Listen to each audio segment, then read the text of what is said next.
Welcome back to another awesome video. Today we have the Reolink video doorbell. There are lots of other in-depth reviews about this doorbell online. I'm not going to repeat all those, just say I picked it for 3 reasons. Low cost, good picture quality, and most importantly, it's Blue Iris compatible, meaning I can use it through the app as an interactive doorbell and as a video streaming security camera through Blue Iris. But what I wanted to talk about today was the one feature it doesn't have, which is it can't ring your existing doorbell chime. Instead, it rings this external box. The ringer box works fine. It's plenty loud. It can be plugged into a nearby outlet, so no problem probably with that for most people. But I have a rear door that I need to keep running off the old mechanical chime. So one question is, can you power the video doorbell and your chime with your existing transformer? And the answer is yes, that works fine. So my next question was, why do we need the old mechanical chime and transformer system at all? One really cool thing about this doorbell system is it comes with a wall power brick. So you can set up the entire doorbell right there on your desk without messing with any of your house wiring. Connection to the router succeeded. Welcome to Reolink.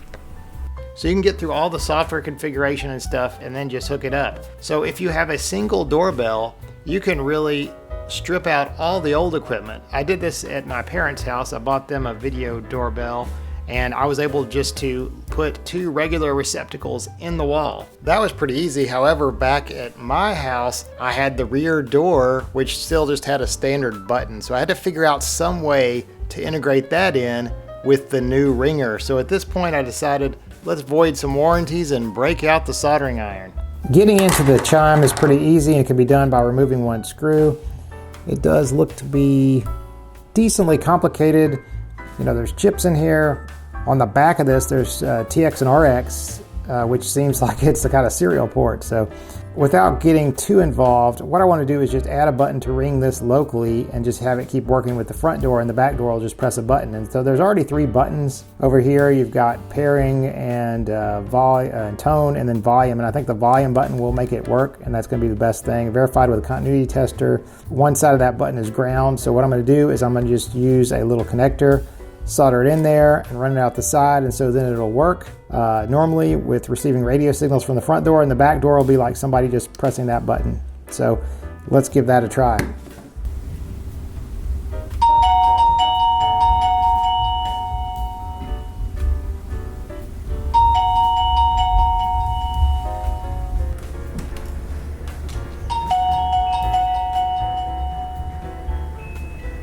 So in the end, it all worked. I got the rear doorbell ringing and the front doorbell ringing through the app, and my wife found this nicer looking doorbell cover. I'll put a link up there from Amazon, and it's looks a lot nicer, better than the old caulky mess that was there before. But that's the end of this video about the Reolink doorbell.